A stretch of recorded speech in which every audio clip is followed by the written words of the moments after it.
Queridos irmãos e irmãs, é sempre com temor e tremor que participo da semana de oração, colocando também à disposição dos demais irmãos e irmãs para refletir sobre os apelos que Deus nos faz na sua palavra e através dessa atividade tão significativa, tão relevante, que é a semana de oração pela unidade cristã. E nós ouvimos uma pregação belíssima e profunda do nosso querido Everson, né? E como eu não tenho o dom da oratória que ele recebeu, eu sempre faço uma colinha aqui, que eu não perder e nem falar muita besteira não, tá bom? Então, peço licença a vocês que eu possa tirar aqui o microfone, que eu me fico mais à vontade, né? E partilhar com vocês a colinha que eu fiz aqui, tá bom? Nesta noite.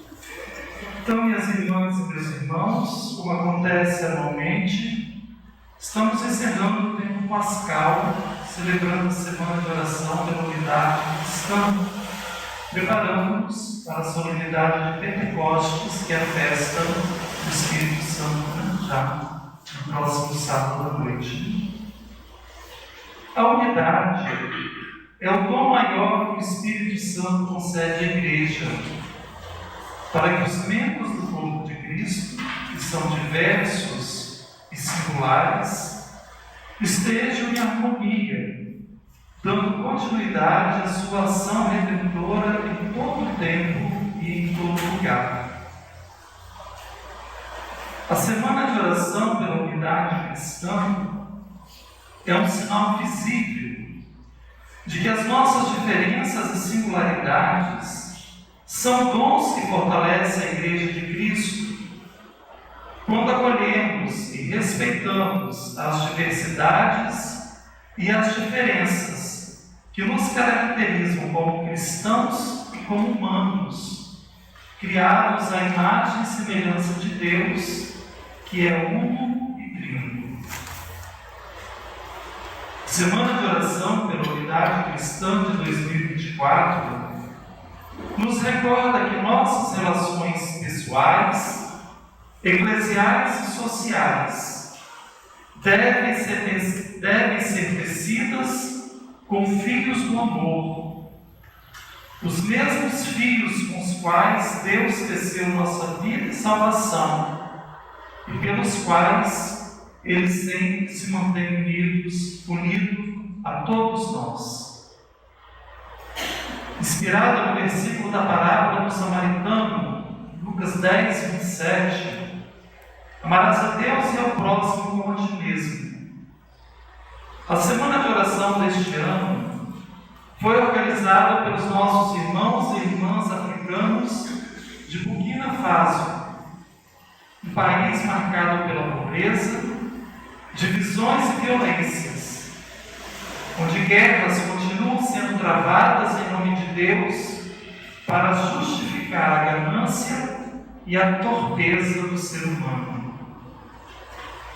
Em Burkina Faso, a fé cristã é perseguida, sofrendo constantemente ataques armados.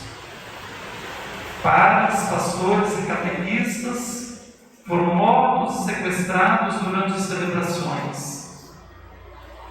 Muitas comunidades cristãs foram fechadas e em grande parte do país não é mais possível a realização de cultos ou celebrações públicas.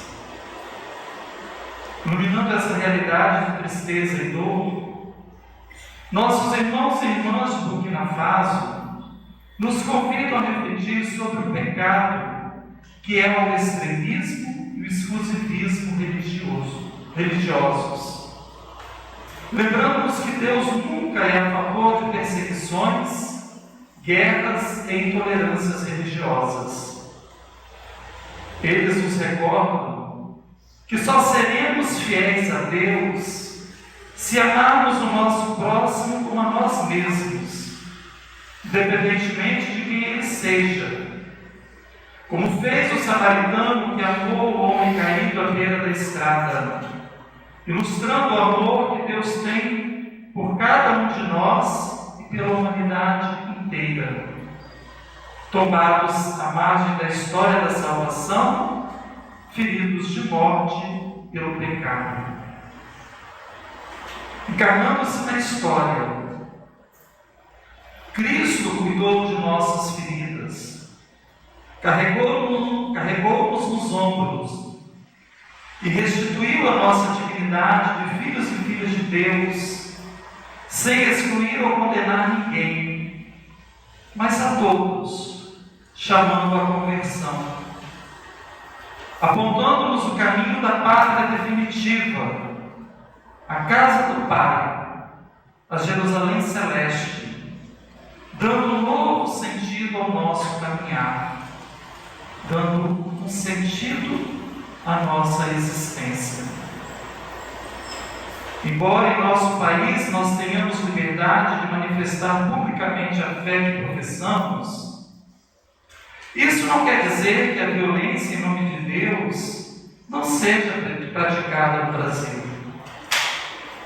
Se em Burkina Faso e em outras partes do mundo os cristãos são perseguidos por professarem a fé em Jesus Cristo, em nosso país são os grupos de cristãos fundamentalistas que perseguem nossos irmãos e irmãs indígenas e afro-brasileiros em nome de Deus e de uma religião única e verdadeira. E aqui nós temos conosco a Dona Rosa, né? Por favor, Dona Rosa, fique de pé. Dona Rosa é uma referência para os movimentos sociais do Estado, conhecida nacionalmente, e também é uma referência muito importante para o ecumenismo e o diálogo interreligioso. Toda a sua vida é dedicada à promoção, emancipação e ao respeito às religiões tradicionais indígenas e afro-brasileiras. Muito obrigado, Dona Rosa, pelo testemunho que a senhora tem dado para todos nós. Nos últimos anos, a instrumentalização política da fé por grupos políticos dividiu muitas comunidades, colocando irmãos de caminhada uns contra os outros. A cada eleição, a fé e a religião são usadas sem o menor pudor, como instrumento de promoção política eleitoral. A palavra de Deus é manipulada e corrompida por falsos profetas que se apropriaram indevidamente do discurso sagrado, pervertendo a religião. O discurso de ódio e a difusão de notícias falsas incitam a humilhação e a violência contra as pessoas que pensam, sentem e agem diferente dos que se consideram detentores da verdade e donos de Deus. Grupos cristãos que agem como se fossem donos de Deus. O movimento ecumênico e o diálogo interreligioso são constantemente atacados por esses grupos sedentos de poder, riqueza e fama. A fé dos humildes é manipulada e a pobreza é explorada com falsas promessas e profecias nefastas. Os graves problemas sociais que historicamente dividem a sociedade brasileira são escondidos sob o manto de uma teologia opressora e mercadológica que impedem os fiéis de olharem para a vida como ela é, negando a realidade e estimulando a exploração dos mais empobrecidos. É neste contexto adverso que somos provocados pelos irmãos e irmãs de Burkina Faso, acolhendo as palavras do apóstolo Paulo na liturgia de hoje, escrevendo à comunidade dos romanos. Paulo nos recorda que somos justificados pela fé em Jesus Cristo, e não pela lei que pune, condena e exclui. O amor de Deus é dado a todos nós, e nós encontramos nele e nos dons do Espírito Santo a garantia de nossa salvação.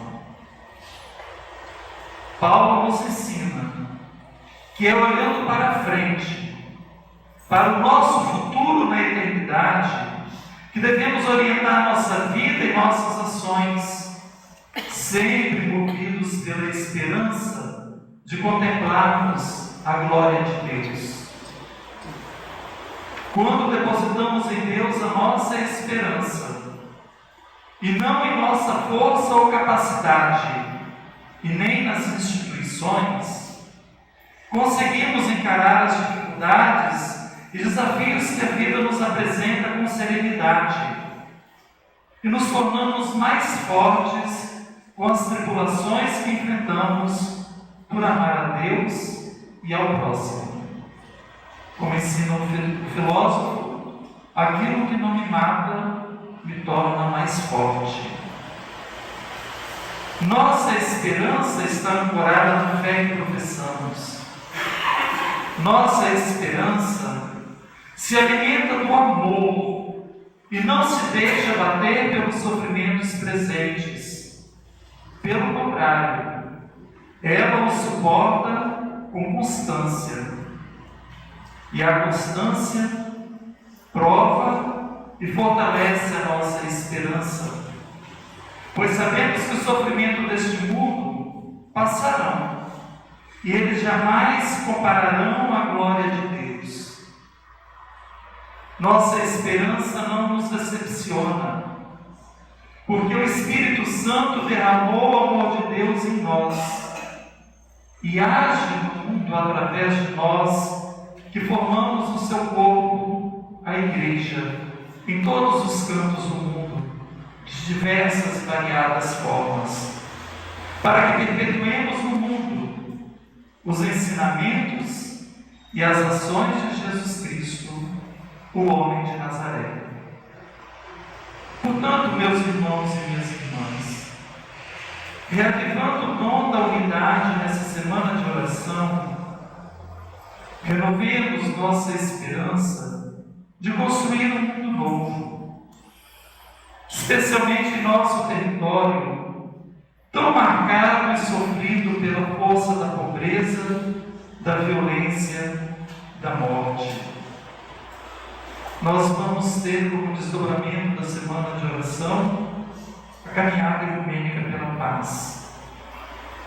Nós estamos saindo de meses de intenso e violento conflito aqui na nossa região, com muita dor, com muita morte. Então é momento de nós nos unirmos, já que estamos vivendo dias melhores, com as crianças voltando a correr pelas ruas, com as pessoas indo mais tranquilas para o trabalho, para o comércio, para as igrejas. Estamos retomando a nossa normalidade. Então vamos fazer um movimento bonito no dia 26. Dia 26, vamos sair pelas nossas ruas, pelas nossas praças, e vamos nos confraternizarmos com uma grande família que nós somos e formamos aqui nesse território, fazendo o nosso piquenique, o piquenique da amizade, o piquenique da paz, o piquenique do ecumenismo, né? Vamos fazer com que esse movimento cresça, se intensifique, se fortaleça em nosso meio, porque é isso que Deus espera de nós. E que a fé que professamos seja instrumento de Deus para transformar a realidade que nos cerca, construindo a unidade, a justiça e a paz, mantendo sempre acesa a chama da esperança, através de nosso testemunho de comunhão e de amor a Deus e ao próximo.